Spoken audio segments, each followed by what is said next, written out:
Ya, kita kembali lagi dalam kompetisi debat hukum mahasiswa regional Kalimantan tahun pemilu. Mari ciptakan pemilu yang jujur dan adil. Baiklah, kita masuki babak kedua. Babak ini akan lebih menarik karena akan ada interupsi yang akan dibimbing oleh moderator, dan interupsi maksimal dilakukan 3 kali dan hanya bisa dilakukan setelah menit kedua. Paham? Ya, marilah kita sambut pembicara kedua dari tim pro. Waktu 7 menit. Dari sekarang kami persilakan. Baik, terima kasih moderator, ketiga dewan juri yang saya hormati dan rekan-rekan saya di tim kontra yang saya cintai. Berangkat dari bahwasanya negara kita mengatakan bahwa negara kita adalah negara hukum. Negara kita adalah negara hukum yang tertuang dalam pasal 1 ayat 3. Jelas-jelas ketika Anda mengatakan bahwa Undang-Undang Dasar 1945 lebih sebagai fundament dasar negara kita, ketika Anda mengatakan Perpres tidak bisa menggantikan undang-undang yang lebih tinggi di atasnya, tetapi Anda terjebak dalam argumentasi yang Anda bangun tersendiri. Seperti yang kita ketahui bahwa mengapa kami sangat setuju sekali pemilu diadakan serentak di Indonesia. Yang pertama adalah jika pileg dan pilpres serentak, maka itu berarti pemilu kita akan diluruskan sesuai dengan konstitusi kita. Karena selama ini pemilu yang kita adakan itu sudah jelas-jelas melanggar konstitusi kita. Itu jelas-jelas melanggar undang-undang tentang pemilihan umum pasal 22E yang mengatakan bahwa pemilihan umum diselenggarakan untuk memilih anggota Dewan Perwakilan Rakyat, Dewan Perwakilan Daerah, Presiden dan Wakil Presiden, Dewan Perwakilan Rakyat Daerah. Dan kami juga mempersoalkan pasal 14 ayat 2 dan pasal 112 Undang-Undang Pemilu yang dengan jelas mengatakan jadwal pelaksanaan pemilu presiden dan wakil presiden berlangsung 3 bulan setelah pelaksanaan pemilu anggota DPR, DPD, dan DPRD. Jelas itu melanggar konstitusi. Kenapa? Karena di konstitusi sudah jelas dikatakan bahwa pemilu dilakukan 5 tahun sekali. Dan ini dapat diartikan 5 tahun sekali ini secara sekaligus, secara serentak pada hari yang sama, bulan yang sama, dan tahun yang sama. Tapi kenyataannya 2004, 2009 kita melaksanakan pemilu yang tidak serentak, dan itu jelas-jelas melanggar konstitusi yang tertuang yang sebagai fundament dasar, hukum dasar, hukum tertinggi di negara kita. Apakah hasil pemilu 2004, 2009 itu tidak inkonstitusional? Ya, sebentar ada interupsi. Silakan. Ya, berbicara masalah pasal 3 ayat 1 mengenai pemilu presiden dan juga wakil presiden dilaksanakan setiap 5 tahun sekali, jelas-jelas di sana tidak ada dikatakan bahwa dilaksanakan pada hari yang sama. Terima kasih. Ya, silakan. Begini saudaraku Adinda yang sangat cantik, untuk refreshing ya. Itu kan kalau kita melihat makna dari pemilu diadakan 5 tahun sekali, apakah bisa dikonotasikan bahwa pemilu itu diselenggarakan 2 kali dalam 5 tahun? Jelas-jelas dalam undang-undang tentang pemilihan umum itu sudah mengatakan bahwa pemilihan umum diselenggarakan untuk memilih Dewan Perwakilan Rakyat, Dewan Perwakilan Daerah, Presiden dan Wakil Presiden, Dewan Perwakilan Daerah. Di situ sudah jelas dikatakan pemilihan umum. Sebentar ada interupsi, silakan. Coba pahami sekali lagi mengenai 5 tahun sekali. Di situ bukan waktunya yang disamakan, dan ini sesuai dengan Undang-Undang Nomor 15 Tahun 2011 tentang penyelenggaraan pemilu. KPU itu diberi kewenangan untuk menetapkan jadwal pemilu. Tidak disebutkan pilpres dan juga pileg itu sendiri harus dipisah. Ya, cukup. Silakan. Baik Adindaku, coba Anda kaji kembali pasal 6A ayat 2 yang mengatakan pasangan calon presiden dan wakil presiden diusulkan oleh partai politik dan gabungan partai politik beserta pemilihan umum sebelum pelaksanaan pemilihan umum. Di situ jelas-jelas sudah melanggar konstitusi kita. Bagaimana kita mengusulkan calon presiden dan wakil presiden kita apabila anggota legislatif yang lebih kita dulu pilih? Jelas-jelas dalam undang-undang sudah dikatakan bahwa pemilu diadakan serentak 5 tahun sekali sebelum pemilihan umum. Gitu Adinda. Ya, sebentar ada interupsi, silakan. Terima kasih. Coba kita lihat lagi di Undang-Undang Republik Indonesia nomor 24 itu tahun 2008 yang masih belum dihapus juga, tentang pasal 9, pasangan calon diusulkan oleh partai politik atau gabungan partai politik serta pemilihan yang memenuhi persyaratan memperoleh kursi paling sedikit 20%. Ya, cukup. Dan Cukup, silakan. Baik, Bung. Silahkan Anda pelajari hierarki perundang-undangan. Hukum tertinggi. Hukum tertinggi. Hukum tertinggi. Anda tahu hukum tertinggi kita? Tentunya Anda dalam menjalankan suatu perundang-undangan tidak boleh bertabrakan dengan konstitusi kita. Itu fundament dasar kita.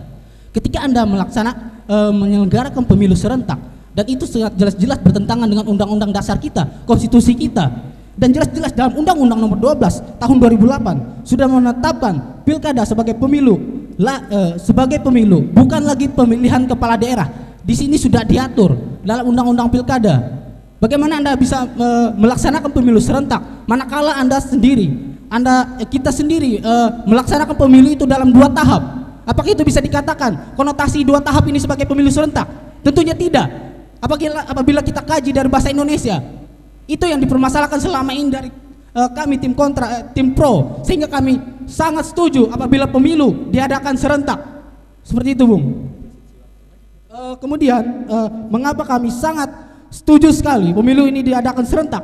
Yang pertama adalah dilihat dari efektivitas anggaran yang akan dikeluarkan. Yang kedua adalah untuk menciptakan pemerintahan yang kongruen, pemerintahan yang sebangun,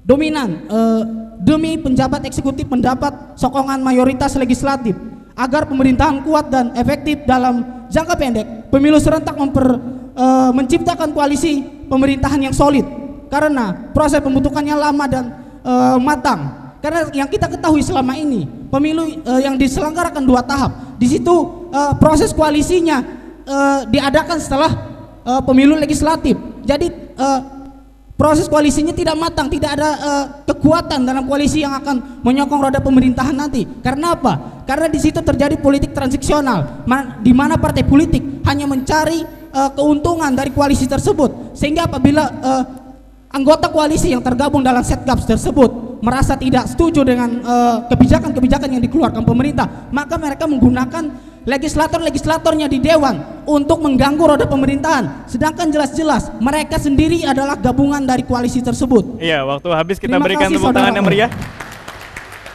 Perdebatan semakin memanas karena ada interupsi. Mereka tetap bersikukuh dengan adanya pemilu serentak karena tafsiran pasal 22E ayat 1 bahwa pemilu dilaksanakan selama 5 tahun dan sekali. Ya, kita beralih kepada pembicara kedua dari pihak kontra. Waktu 7 menit dari sekarang, kami persilakan.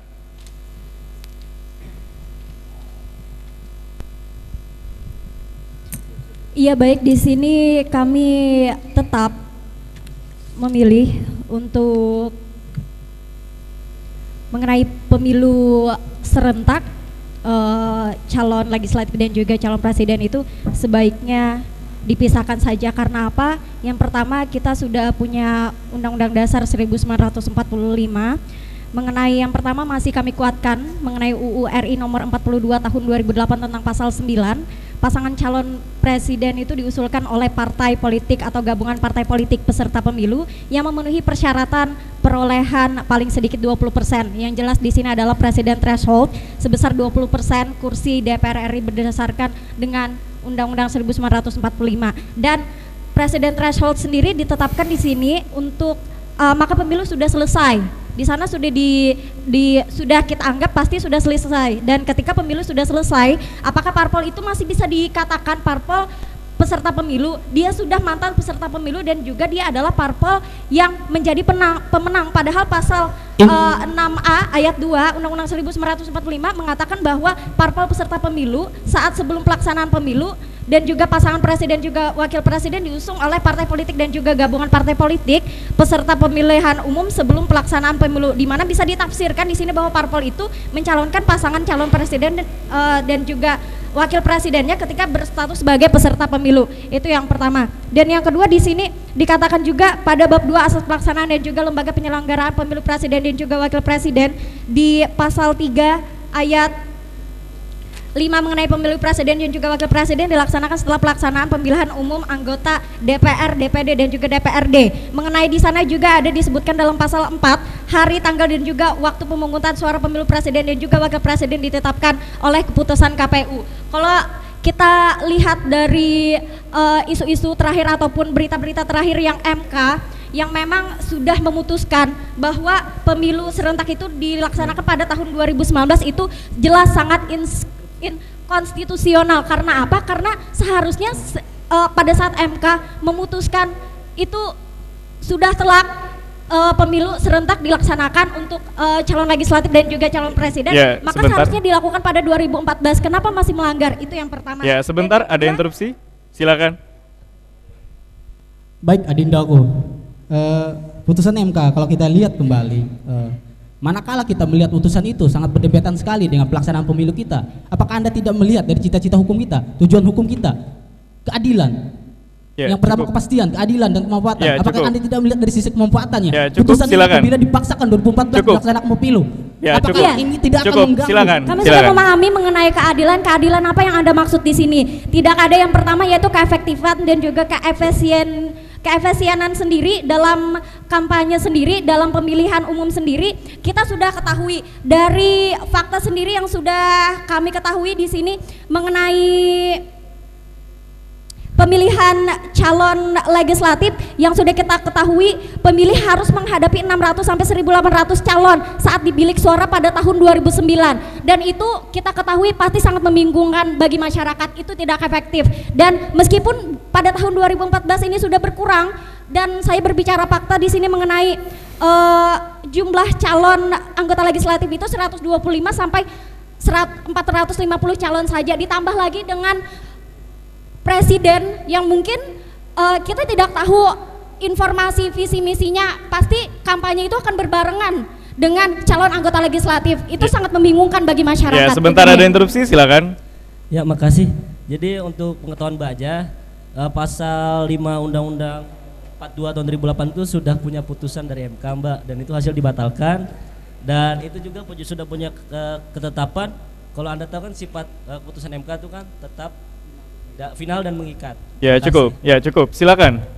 Iya, mengenai keputusan MK yang final dan juga mengikat, sudah kita ketahui MK telah memasuki wilayah teknis dan juga melampaui kewenangannya. Itu yang perlu Anda ketahui. MK telah melakukan kehilafan sistematik dan juga tidak mengerti aturan lah menurut saya, tetapi melakukan hal di luar keharusannya, seperti yang saya sebutkan tadi mengenai Undang-Undang nomor 15 tahun 2011 tentang penyelenggaraan pemilu. KPU sendiri diberi kewenangan untuk menetapkan jadwal pemilu, tidak disebutkan pileg dan juga pilpres harus dipisah ataupun disamakan dalam satu kurun waktu. Itu yang pertama. MK jadinya tidak berhak untuk memutuskan apakah keputusan itu akan dilaksanakan pada tahun 2019 atau 2014, yang jelasnya sudah ketuk palu pada 23 Januari 2014 yang lalu, yang jelasnya harus dilaksanakan juga pada tahun 2014 ini. Apa ujung-ujungnya? MK telah memutuskan keputusan itu, yang ada malah KPU dan juga dari sistem kenegaraan kita untuk melakukan pemilihan caleg dan juga capres sendiri yang tidak ada kesiapan. Ya, sebentar ada interupsi, silakan. Ya, saya rasa Yusril Mahendra cukup pintar untuk mengajukan ini. Dan lagian MK juga saya rasa cukup pintar itu kenapa nggak dilaksanakan saat ini, karena kondisi Indonesia kalau dipaksakan sekarang ini tahun 2014 dilaksanakan pemilu serentak, tensi politik akan naik, Mbak. Yang ada kacau semua Indonesia. Dan lagian ada asas hukum kok, ius continuendum. Ya, cukup. Cita-citakan. Terima kasih. Cukup, silakan. Nah, itu dia tadi yang saya maksud, pemilu serentak 2019 itu inkonstitusional. Itu bisa dikatakan seperti itu karena apa yang sudah saya sebutkan tadi, bahwa ibaratnya ini MK sudah ketuk palu, tetapi hukum itu dilaksanakan pada tahun 2019, tidak pada masa mendatang ini yang sudah ada di depan mata kita ini. Nah, itu yang perlu diamini ataupun yang perlu yang perlu dikaji ulang lagi, uji materi lagi. Makanya dari pihak masyarakat sekarang ini banyak menentang mengenai keputusan MK ini yang sedang hangat-hangatnya dibicarakan di kalangan masyarakat, politisi ataupun dari kalangan masyarakat kita. Masih ada waktu? Nah, dilihat dari sisi sosial masyarakat sendiri, saya ingin mengangkat di sini perlu adanya jeda waktu. Itu yang pertama. untuk mengetahui informasi, visi dan juga misi dari caleg ataupun capres yang tidak bisa disamaratakan ataupun dibarengi dalam kurun satu waktu. Terima kasih. Waktu habis, kita berikan tepuk tangan yang meriah untuk pembicara kedua dari tim kontra. Bahwasanya perdebatan ini sangat menarik karena tim kontra tetap konsisten bahwa mereka tidak sepakat dengan adanya pemilu serentak karena syaratnya adalah seperti yang mereka katakan, syarat untuk mengajukan presiden itu adanya presiden threshold, dan itu adalah kata mereka dengan ada putusan MK tersebut bertentangan atau inkonstitusional. Selanjutnya akan ada babak yang lebih menarik lagi, babak ketiga, tapi sebelum itu akan ada break terlebih dahulu. Kita saksikan setelah pariwara berikut.